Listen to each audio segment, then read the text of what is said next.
Hello and welcome.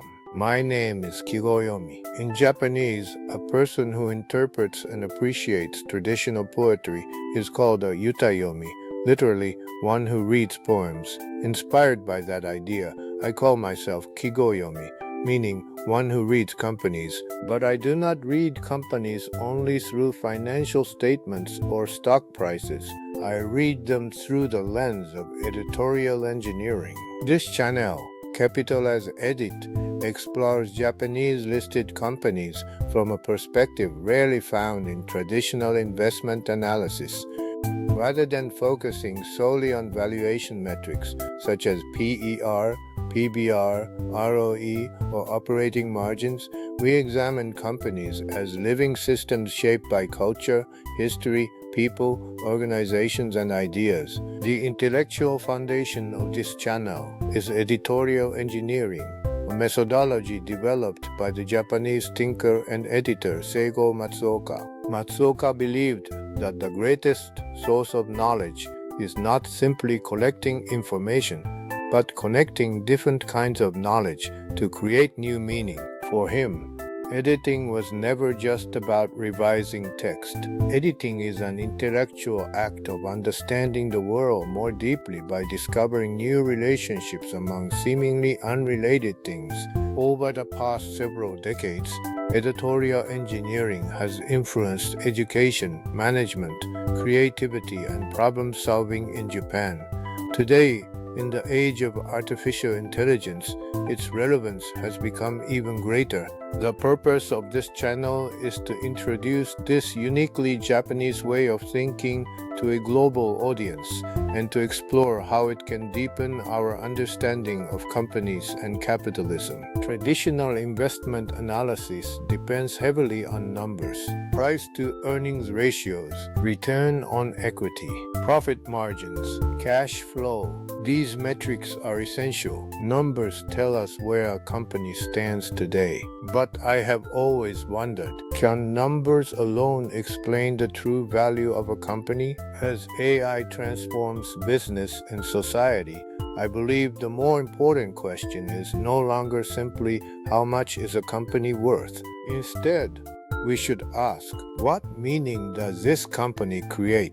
Why do some companies survive for more than a century, while others disappear within a decade? Why do some firms continue to earn public trust even during difficult financial periods? Why do certain Japanese companies, which sometimes appear inefficient on paper, maintain extraordinary competitiveness around the world? These questions cannot be answered by financial statements alone. They require another perspective. I believe that a company is not merely a machine that generates profits. A company is an editor of knowledge. It gathers people, connects technologies, preserves history, passes experience across generations, builds relationships with society, and continuously edits all of these elements into new value. That is why I see every company as an editing system rather than simply an economic organization. Japanese companies provide fascinating examples. Manufacturing firms practice continuous improvement, Kaizen. Master craftsmen pass skills to younger generations. Experienced workers share tacit knowledge that cannot easily be written into manuals. These invisible forms of knowledge rarely appear on balance sheets, yet they often become the true source of long-term competitive advantage. Corporate value, therefore, is not only financial capital, it is also editorial capital, the ability to organize, connect, preserve, and renew knowledge. Today, companies around the world face enormous challenges: aging populations, global migration, artificial intelligence, changing work styles, geopolitical uncertainty, economic transformation. In this environment, competitive advantage will depend less on efficiency alone and more on the ability to connect different kinds of intelligence. In Japan, for example, the experience of older generations with the creativity of younger people the perspectives of international employees with Japanese organizational culture, the computational power of AI with human tacit knowledge, local craftsmanship with global markets. The future belongs to companies capable of weaving these different forms of knowledge together. On this channel, we will analyze Japanese listed companies from exactly this perspective. We will certainly discuss financial results, business strategies, industry trends, and market conditions. But our goal is never short-term stock predictions. Instead, we will ask deeper questions. Why was this strategy born? What organizational culture supports it? What values is the company trying to preserve? What future is it attempting to create?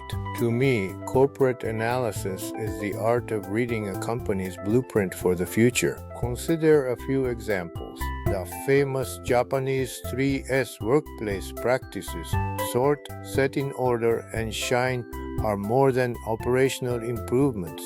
They also cultivate discipline, awareness, and respect for one's working environment. Japanese convenience stores are more than retail businesses. They function as essential social infrastructure, especially in an aging society. Food companies sell far more than food. They create comfort, memory, trust, everyday rituals. In other words, companies do not merely produce products, they edit the meaning of society itself. Watching companies is also a way of understanding Japan. Inside every company, we find reflections of broader social issues: work, education, technology, communities, demographic change, human capital, cultural transformation. That is why this channel moves across multiple disciplines: investment and culture, business strategy and civilization, human capital and organizational philosophy, corporate analysis and social observation. Because no company exists in isolation. Every company is part of a much larger story. If you are interested in investing, if you admire Japanese companies, if you study organizations, leadership, or management, if you are a student preparing for your career, or if you simply want to understand the future of Japan and global capitalism, I hope you will find something valuable here. My goal is simple: to move beyond numbers, to read companies as stories, to discover the invisible connections that create lasting value. Thank you very much for watching. If you enjoy this approach, please subscribe to the channel, give this video a thumbs up, and join me as we explore the world of capital as edit. I look forward to learning together with you.